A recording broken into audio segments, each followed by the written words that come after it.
The lie came out so smoothly I almost believed I'd been practicing it for years. "She's my wife," I told the waitress.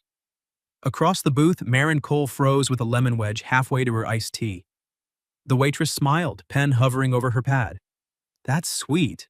How long have you two been married?" I should have laughed. I should have said, "Sorry, bad joke. She's my best friend, and I'm apparently having a nervous breakdown over pancakes." Instead, Marin lowered the lemon into her glass, leaned across the table until her knee brushed mine beneath the booth, and whispered, "Don't you dare take it back." That was the moment my life split into before and after. My name is Nolan Reed. I was 29 years old, worked as a project manager for a small construction firm in Portland, and had spent most of my adult life being the reliable guy women described as safe right before they went home with someone less safe. Marin had been my best friend since junior year of college when she found me locked out of my dorm room wearing shower shoes and a towel, and instead of laughing, handed me her oversized sweatshirt and said, "Congratulations, you're now my charity case." She was 28 now, a graphic designer with dark auburn hair. She cut herself whenever she was stressed, green eyes that noticed everything, and a laugh that made strangers turn their heads, like somebody had opened a window in a stuffy room. For 7 years, I told myself loving her didn't count if I never said it out loud. That morning, we were at Daisy's Diner off Hawthorne, sitting in our usual corner booth with the cracked red vinyl seat and the crooked painting of Mount Hood above us. It was raining in that sideways Portland way that made everyone look disappointed in the sky. Marin wore my old denim jacket over a yellow sundress because she had shown up at my apartment 15 minutes earlier and said, "Emergency brunch." When Marin said emergency, it could mean anything from actual emotional collapse to she'd run out of oat milk. This time, it meant her cousin's engagement brunch was happening in 2 hours. Her mother had texted 17 times, and apparently her entire family thought it was sad that she was still single. "I'm not single," she'd said when she came in, dripping rain onto my doormat. I looked around my apartment. "Are we expecting someone?" She pointed at me. "Don't be dense before coffee." And that was how we ended up at Daisy's, where Marin was explaining that she needed me to attend the brunch as her romantic buffer, which was a phrase she said with complete seriousness while stealing half my hash browns. "I thought I was your emotional support raccoon," I said. "You can be both. You contain multitudes." "Marin, what? You want me to pretend to be your boyfriend at a family brunch?" She stirred her tea too fast. Ice clicked against glass. "Only for 2 hours." I watched her avoid my eyes. That was new. Marin could stare down rude clients, parking enforcement, and men who said "smile" on sidewalks. But right then she was studying the paper napkin like it had classified information printed on it. "What did your mother say?" I asked. Her mouth tightened. There it was. She said maybe if I stopped being so picky, I wouldn't have to show up alone again. Marin gave a little laugh that had no humor in it. Then she suggested I call Brent. Brent was her ex. He wore linen in winter, corrected waiters, and once told Marin her laugh was a little much in public. I had hated him with the calm, focused energy of a man assembling furniture without instructions. "Brent is shaped like an apology nobody accepted," I said. Marin blinked, then laughed for real. And there it was. The thing I lived on more than I should have. Her face changing because of something I said. Her foot nudging mine under the table. The quick warmth in her eyes before she looked away. The waitress came over before I could say anything else. She was young, cheerful, maybe new. Her name tag said Kelsey, and she had the bright, dangerous energy of someone who loved strangers' personal lives. "You two are adorable," she said, topping off my coffee. "I've been watching you argue over potatoes for 10 minutes. Marin smiled. "I started it." I defended the potatoes. Kelsey glanced between us. "First date?" Marin opened her mouth. And I panicked. Not because pretending to be her boyfriend scared me, because for one stupid second I wanted something bigger than boyfriend. I wanted the life people assumed we already had when they saw us in a booth sharing breakfast and timing each other's jokes without trying. So I said it. "She's my wife." The diner noise seemed to dip around us. Marin's eyes snapped to mine wide and unreadable. I felt heat climb up my neck. "I mean, That was when her knee pressed against mine. Not accidentally, not politely, deliberately. She leaned closer, her voice barely there. Don't you dare take it back. My heart did something embarrassing in my chest. Kelsey clutched the coffee pot like I'd just proposed in front of her. Oh my gosh, I knew it. You have married energy.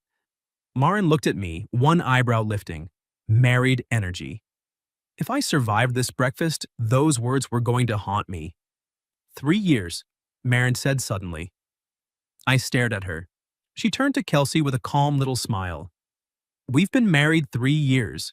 Kelsey sighed. That is so cute. You still flirt like newlyweds. Marin's smile sharpened. He's very committed to keeping the spark alive. I coughed into my coffee. Kelsey laughed and walked away, leaving us alone with 2 plates, one enormous lie, and the most dangerous silence I'd ever sat in.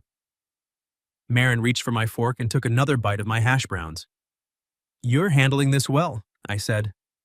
You called me your wife in a diner, Nolan. It slipped. Wife is not a slip. Wife is a legal category. I was under pressure. From a waitress asking if this was a first date? She had a pen. Marin tried not to smile, failed, then looked down. Her fingers rested near mine on the table, close enough that I could feel the warmth of her without touching her. For years we had operated inside an invisible boundary. Hugs were allowed. Shoulder bumps were safe. Falling asleep on the same couch during movie night was fine as long as we both pretended we woke up surprised. But this felt different. This felt like the boundary had leaned forward and asked if we were brave enough to cross it. Why didn't you want me to take it back? I asked. Her smile faded. Outside, rain slid down the window in silver lines. Inside, the diner smelled like coffee, butter, and everything I was afraid to lose. Marin turned her glass slowly between both hands. Because for once I didn't want to be explained away. The words landed softly, but they hit hard. What do you mean? She met my eyes then, and I saw something unguarded in her face. Something tired. Something hopeful enough to hurt. My family thinks I'm alone because nobody picked me, she said. Brent thinks I'll come crawling back if I get lonely enough. Half our friends think we're either secretly together or emotionally defective. She gave a small shrug. And you... I waited. Her voice dropped. You always make me feel chosen. Even when you pretend you're not choosing me. I forgot how to breathe. The waitress came by again, cheerful and unaware. Can I get anything else for the happy couple? Marin didn't look away from me. I answered without looking away from her either. Just the check. Kelsey set it down with a grin. Take your time, Mr. and Mrs. Marin picked up the receipt before I could, and that was when both of us saw what Kelsey had written across the top in blue pen. Happy anniversary, lovebirds. And under that, with a little heart, your wife looks at you like you hung the moon. Marin went still. Then her phone lit up beside her plate. Her mother's name filled the screen, followed by a text preview that made Marin's face go pale. Please tell me you are not bringing Nolan again unless he is finally more than your sad little backup plan. Marin's phone kept glowing between us like a flare. Please tell me you are not bringing Nolan again unless he is finally more than your sad little backup plan. I read it twice, each time feeling something hot and ugly move behind my ribs. Marin reached for the phone, but her hand wasn't steady. I covered it with mine before I thought better of it. Her fingers went still beneath my palm, not pulled away, not laughed off, not hidden. Still. Marin, I said quietly. She kept staring at the screen. Don't. I wasn't going to say anything. You have that face? What face? The one where you're about to be noble and calm and quietly furious. Her mouth twisted. It's very attractive and very inconvenient. That knocked a laugh out of me before I could stop it. Her eyes flicked to mine, and for 1 second, the hurt in them loosened. I'm sorry, she said. You didn't write it. No, but I dragged you into this. You didn't drag me anywhere. I slid the phone face down with my free hand. I showed up. I always show up for you. The words hung between us, larger than I'd meant them to be. Marin looked down at our hands. My thumb had ended up resting lightly against her knuckle. A tiny point of contact. Ridiculous, considering we'd shared blankets, borrowed sweatshirts, eaten from the same takeout containers, and once spent an entire night in an airport sleeping shoulder to shoulder. But this felt different because neither of us was pretending it was nothing. "You do," she whispered. I should have let go. I didn't. Kelsey dropped off the card reader and tried valiantly not to look at our joined hands. No rush. I paid without releasing Marin. When we stepped outside, rain had softened into mist. The sidewalks shone and cars hissed along the street. Marin stood under the diner awning, clutching her little black purse, my denim jacket hanging loose on her shoulders. She looked like a woman about to go to war in borrowed armor. "Okay," she said, too brightly. "New plan. We go to brunch. You are my husband now, apparently." We smile, eat tiny quiches, and avoid questions about rings, taxes, and why my mother wasn't invited to the wedding. Marin. What? I'm not going in there as a punchline. Her lips parted. I took a breath.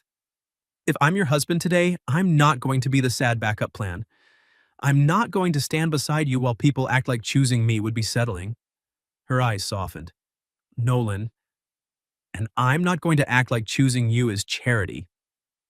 My voice dropped. It would be the easiest thing I've ever done. The mist collected in her hair.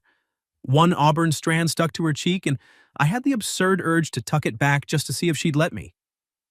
She did it herself, maybe because she knew me too well. "Don't say things like that unless you mean them," she said. "I mean them."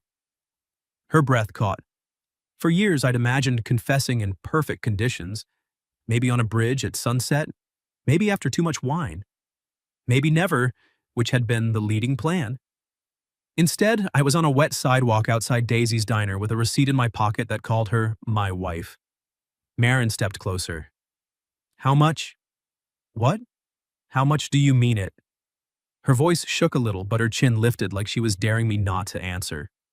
My heart was hammering. Enough that when Kelsey asked if this was a first date, I wanted to say no because that sounded too small. Marin stared at me. I kept going because apparently once a man detonated his life before noon, there was no reason to be subtle.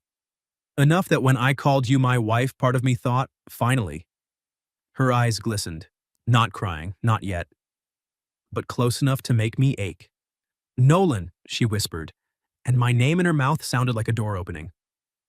I took one step toward her, slowly, giving her every chance to move away. She didn't. The awning dripped beside us.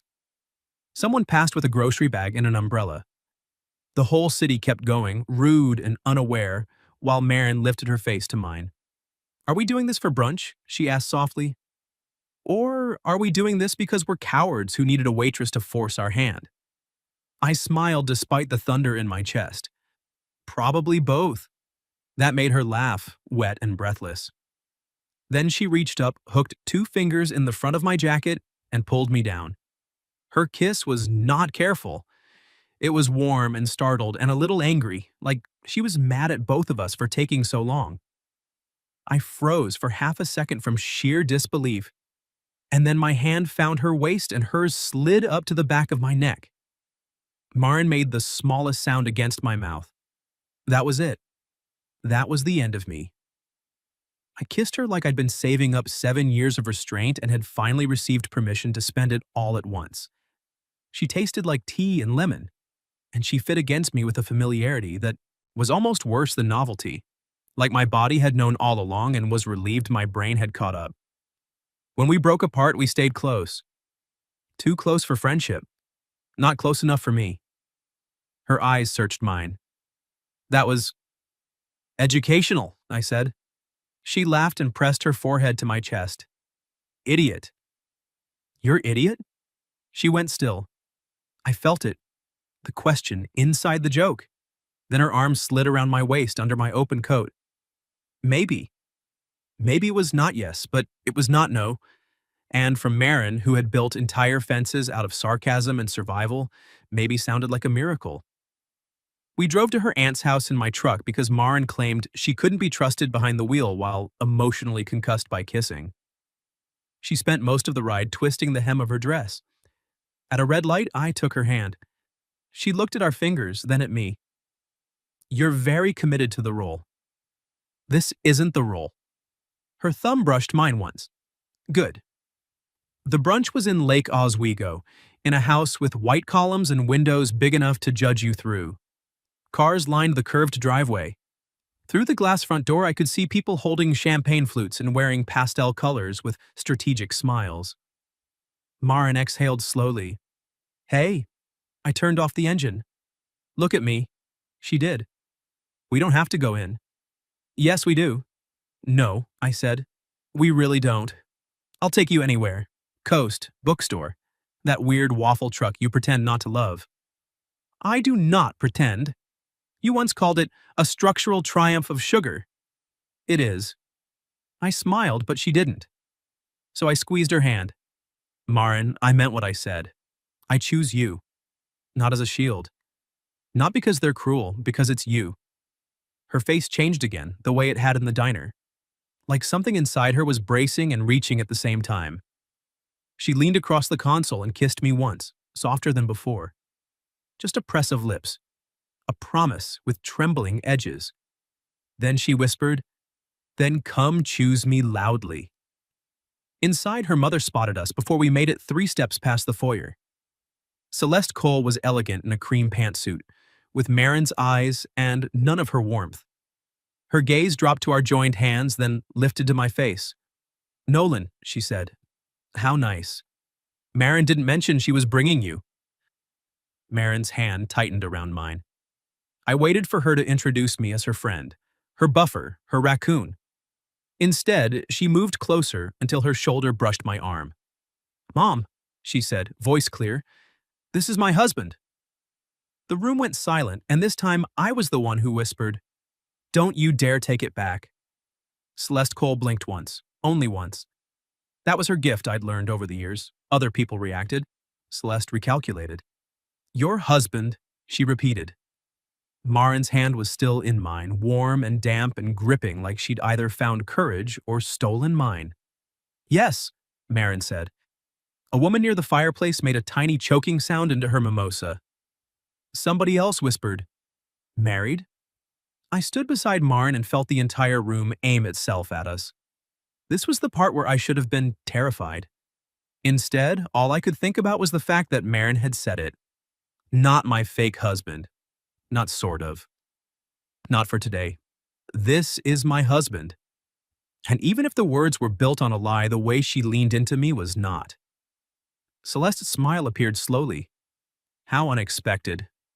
Maren's fingers twitched in mine. I lifted her hand and kissed her knuckles. The room went quieter. Maren looked up at me, and for 1 second the brunch disappeared. Her eyes warmed, surprised and bright, and the corner of her mouth curved like she was trying very hard not to smile. Very unexpected, I said, looking only at her. Best thing that ever happened to me. Her breath caught. There. That was true. Celeste cleared her throat. Well, I suppose congratulations are in order. Thank you, Maren said. Her mother's gaze sharpened. When did this happen? 3 years ago, Maren said. Because apparently we were committing fully to diner canon? 3 years. Celeste's voice stayed smooth, but her eyes could have sliced bread. And you didn't tell your family? Maren opened her mouth. I felt her panic before I saw it. The small intake of breath, the tension in her shoulder against my arm. So I squeezed her hand, not to rescue her, but to remind her she wasn't standing alone. She glanced at me. Her expression changed. No, she said, stronger now. I didn't. Aunt Patrice, whose house it was, drifted closer with the delighted horror of a woman witnessing prime family theater. But why, sweetheart? Maren smiled, and it was not her polite smile. It was the one she used when a client asked if she could just make the logo bigger. Because I wanted something that was mine. I felt that sentence land in the room. It landed in me, too.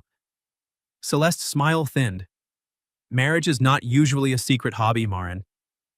No, Maren said. It's usually a partnership. Then she looked at me. Not for approval, for partnership. I could have kissed her right there in front of the fruit platter and God. Instead, I leaned closer and murmured, "You're terrifying when you're magnificent." Her mouth twitched. "You're flirting in combat, trying to keep morale up." She laughed. It was small, but it was real. And it did exactly what her laugh always did, pulled all the oxygen toward her. Her cousin Priya rushed over then, breaking the tension with a squeal. "You got married? To Nolan? I knew it. I told Arun you two had secret married energy." "Apparently that's going around," I said. Priya hugged Marin, then hugged me, then whispered loudly, "If this is a bit, I respect it, but you both look hot and in love, so carry on." Marin turned scarlet. I decided Priya was my favorite relative. The next hour was a trial by Tiny Quiche. People asked how I proposed. Marin said, "Badly, but with conviction." They asked where we honeymooned. I said, "A cabin on the coast because 3 years ago Marin and I had actually rented one during a storm after her apartment flooded. We'd played cards by candlelight and fallen asleep on opposite ends of the same couch, my foot tucked under her calf, neither of us moving until morning." Marin heard my answer and went quiet. When the questions drifted away, she pulled me into a hallway lined with family photos and shut us behind a half-closed door to the laundry room. "Coast cabin?" she whispered. "You said we needed a backstory. You remembered that weekend?" I stared at her. "Marin, I remember what sweater you wore." Her lips parted. "The blue one," I said. "Sleeves too long. You kept making tea even though the power was out and the kettle was useless." Her eyes softened. "You chopped firewood like a man trying to impress a pioneer widow." "I was trying to impress you." The words escaped before I could sand the edges off them. Marin went very still. The dryer hummed behind us. Somewhere down the hall, her family laughed too loudly at something that wasn't funny. "You were?" she asked. "Constantly." She looked down, then back at me. "I thought you were just being you." "I was. Unfortunately, me has been in love with you for a long time." There it was, not implied, not dressed as a joke, not hidden behind waitress mistakes or family strategy. Marin's eyes shone. "You can't just say that in my aunt's laundry room," she whispered. "I can take it back and say it by the cheese board." "Nolan, I won't take it back."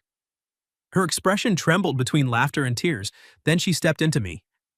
Her hands rose to my chest first, tentative, feeling the truth of me through my shirt. I held still because this felt like something she needed to choose. Then her fingers curled in the fabric and she lifted her face. This kiss was different. The first had been a spark in the rain. This one was a question answered slowly. Her mouth met mine soft and searching. I slid one hand to the small of her back, and she sighed against me like some guarded part of her had finally set down its bags.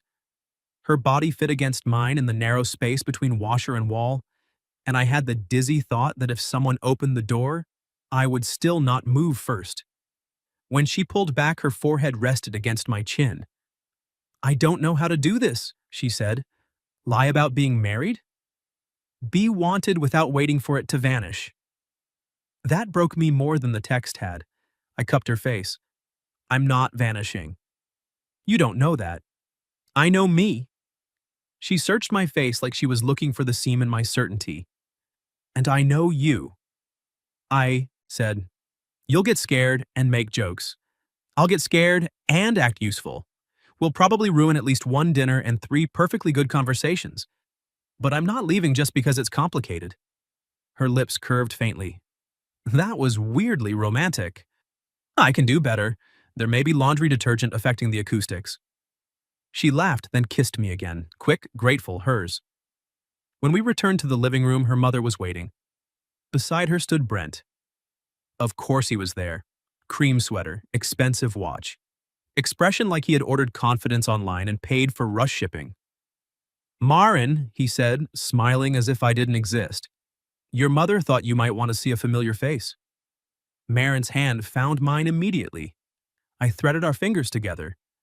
But before I could say a word, Marin stepped half in front of me, not hiding behind me, choosing her own ground.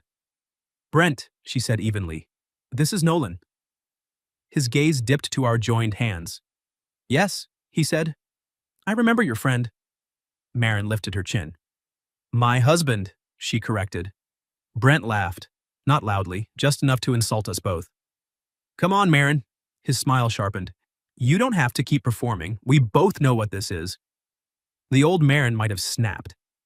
This Maren looked at me first, not asking me to save her, asking if I was still there. I brought her hand to my heart. She felt the answer under her palm. Then she turned back to Brent and smiled. You're right, she said. We should stop performing.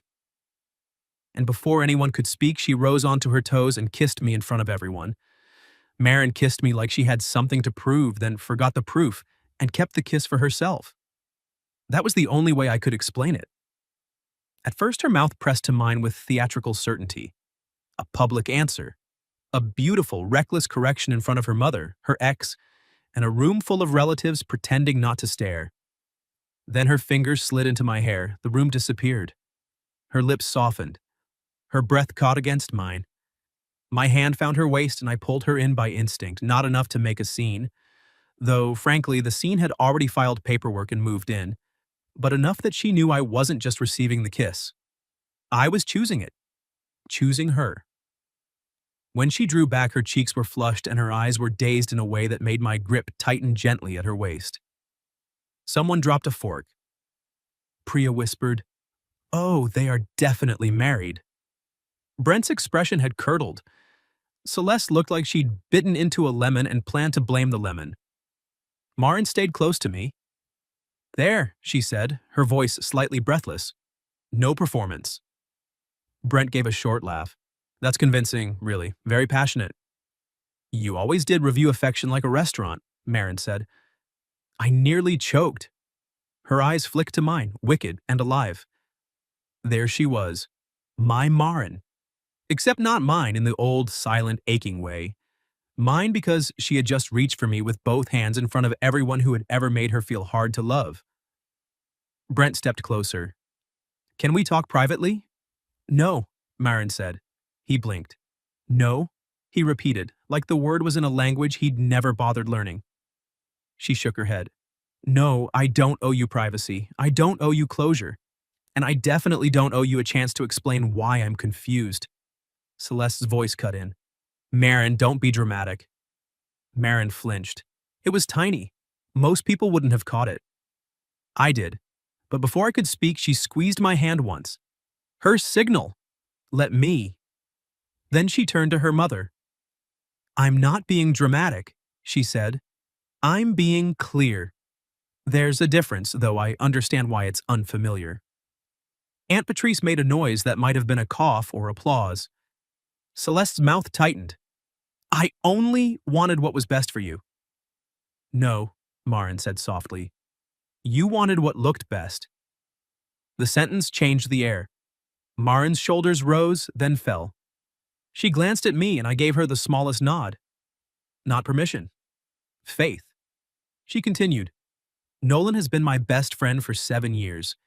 He knows how I take my coffee, which songs make me cry, and exactly how long to let me rant before handing me snacks. He has seen me broke, sick, furious, scared, ambitious, petty, and wearing a face mask that made me look like a swamp ghost.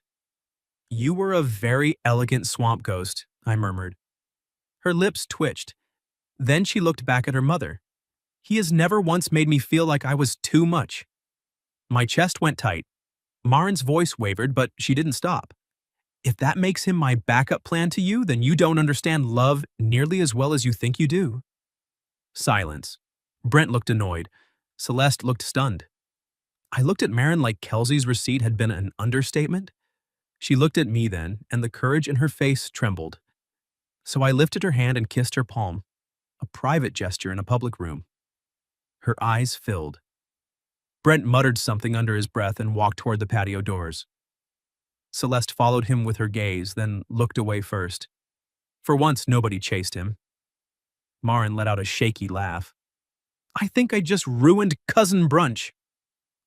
Priya appeared at her side with 2 champagne flutes. Please, you saved it? The quiches were dry and Uncle John was about to discuss cryptocurrency. Maren accepted a glass. In that case, I'm a hero. My hero, I said. She tilted her head. Careful, that sounded husbandly. I'm trying it on. And? I stepped closer, lowering my voice so only she could hear. Dangerously comfortable. Her smile faded into something warmer. For the next 20 minutes, we stayed.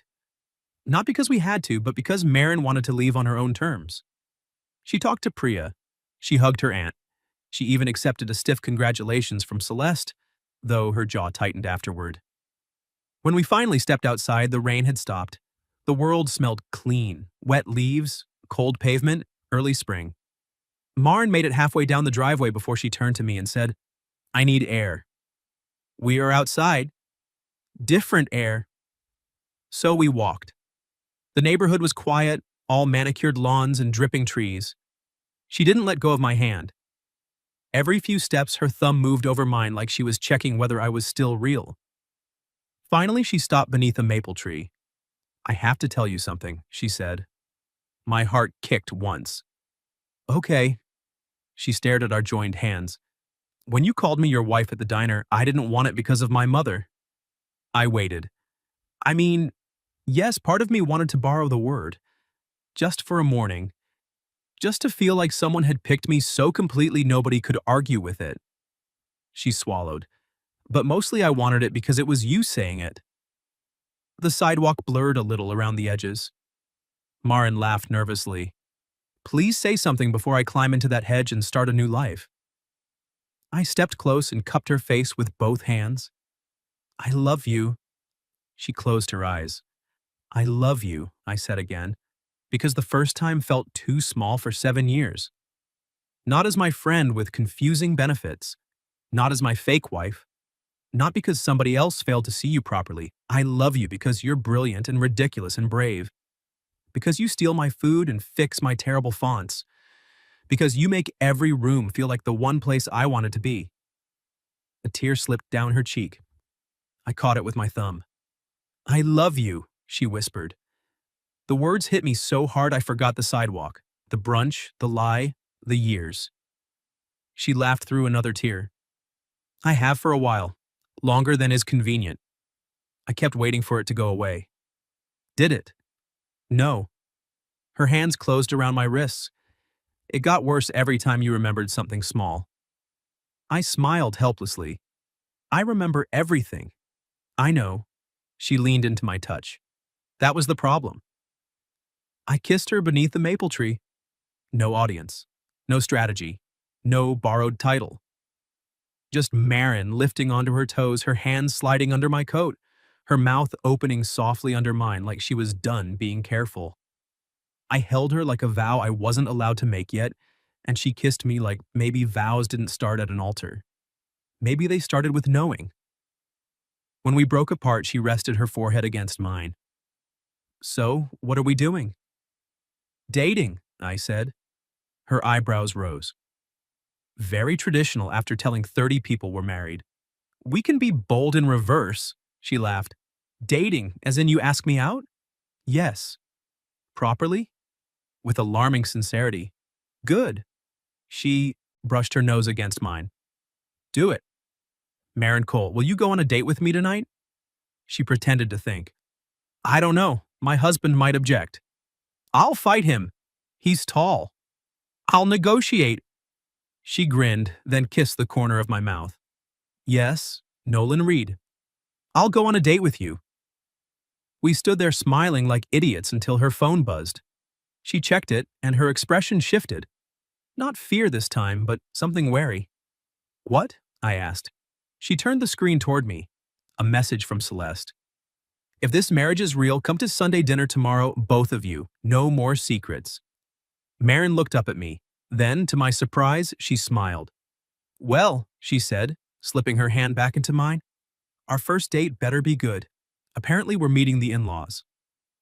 Our first date started with waffles from a food truck because Marin insisted romance was best measured in powdered sugar.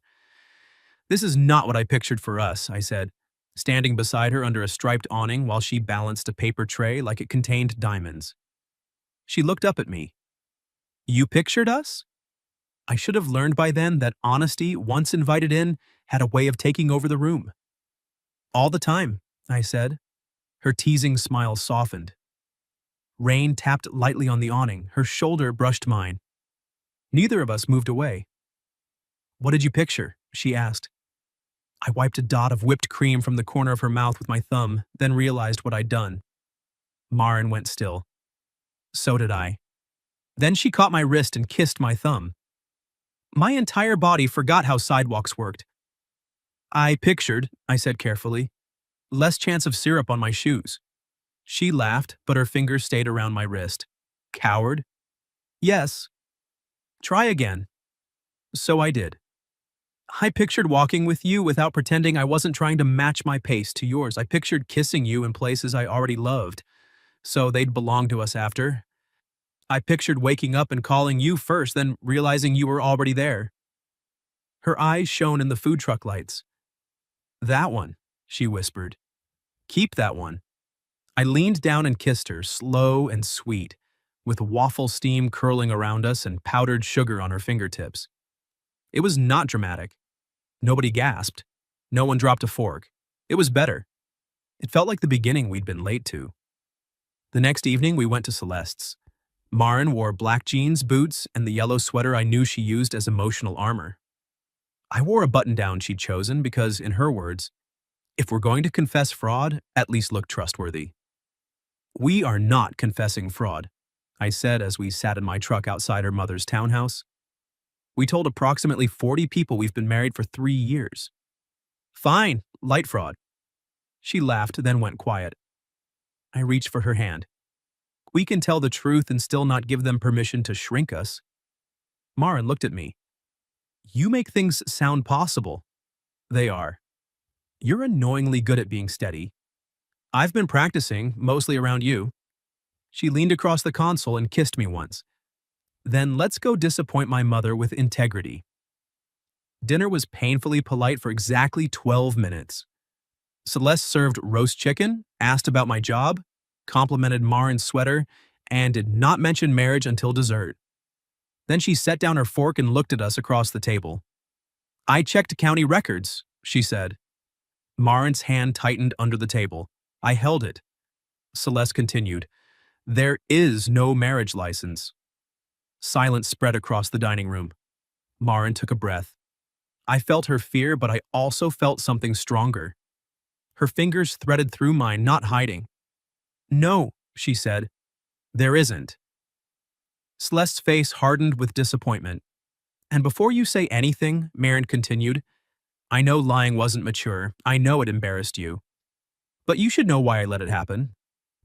Her mother sat back. Maren's voice shook once, then steadied. "Because when Nolan said I was his wife, it was the first time in a long time I didn't feel like someone's warning story. Or someone's problem to fix. I felt chosen." I turned toward her. She looked at me then, and everything else blurred. "And then," she said softly, "I realized I didn't want the lie. I wanted him." Celeste's expression shifted. Not softened exactly, but something cracked. I cleared my throat. "I love your daughter. I should have said that years ago. I won't pretend we handled this perfectly, but I'm not pretending about her." Celeste looked between us. "So what are you now?" Maren glanced at me. I smiled. She smiled back. "Dating," she said. Celeste closed her eyes briefly. "Dating." "With alarming sincerity," Maren added. A laugh escaped me. For one shocking second, Celeste almost smiled. "Then date," she said quietly. Honestly this time. Maren's lips parted. Her mother looked down at her plate. "And perhaps I owe you an apology." The words were stiff, imperfect. But Maren heard them. I saw it in the way her eyes filled. "Yes," Maren said. "You do." Celeste nodded once. "Then I'm sorry." It didn't fix everything. Real apologies rarely do in one sitting. But Maren's shoulders lowered, and beneath the table her thumb brushed over mine. After dinner, we stood on Celeste's front steps under a sky clearing to stars. Maren looked stunned. Did my mother just approve of dating? I think so. Should we be worried? Deeply. She laughed and stepped into my arms. I wrapped my coat around both of us, and she tucked her cold nose against my neck. "We told the truth," she murmured. We did. And you're still here. I told you I would be. She lifted her head. Say it again. I love you. Her smile trembled. Again? I love you, Maren Cole. She kissed me like every version of herself was finally starting to believe it. 6 months later, Daisy's Diner had fixed the crack in the red booth, but Kelsey still worked Saturday mornings and still wrote things on receipts she had no business writing. Maren and I sat in our corner, sharing hash browns by mutual agreement now, though she continued to steal mine on principle. Kelsey came by with coffee and grinned. My favorite married couple. Still not married, I said. Maren lifted her hand. Yet. I nearly spilled my coffee. She looked at me over the rim of her mug, eyes bright with mischief, and something deeper. What? You thought I didn't know you've been researching rings on your laptop? I stared at her. You used my Wi-Fi, she said. Kelsey gasped. There's going to be a proposal? There was going to be, I muttered. Maren leaned her chin on her hand. Don't worry, I'll act surprised. I reached into my jacket pocket. Her smile vanished. Nolan, she whispered. I had a plan, I said. It involved the coast, a sunset, and considerably less diner grease. But then you were sitting here wearing my jacket again, stealing my potatoes again, looking at me like what? Like Kelsey was right the first time. Her eyes filled. I slid out of the booth and knelt beside the cracked red vinyl where everything had begun with the wrong word that somehow led us to the truth. Maren, I called you my wife before I earned the right. So I'm asking now. I opened the ring box. Would you marry me for real? She covered her mouth. Kelsey started crying immediately. Maren nodded before she could speak, then laughed through tears. Yes, obviously yes, you ridiculous man. I stood, and she threw herself into my arms. The whole diner clapped. Kelsey wrote happy anniversary, lovebirds on the receipt again, even though we told her it was not our anniversary. By the following spring, Maren walked toward me in a small garden behind a bookstore, wearing a simple white dress and my mother's pearl earrings. Celeste cried in the front row. Priya cried louder. Kelsey, somehow invited, handed out tissues and claimed she had manifested the entire thing. When Maren reached me, she took my hands and whispered, Don't you dare take it back. I smiled so hard it hurt. Never. And when I finally called her my wife again, it wasn't a lie or a shield or a dare in a diner. It was Maren in sunlight, laughing through tears, her hand in mine choosing me back. What would you have done if you accidentally introduced your best friend as your wife? And she whispered, Don't you dare take it back? Have you ever had one unexpected moment change a friendship into something more? Tell me your story in the comments. If you like this one, leave a like, subscribe, and I'll see you in the next video.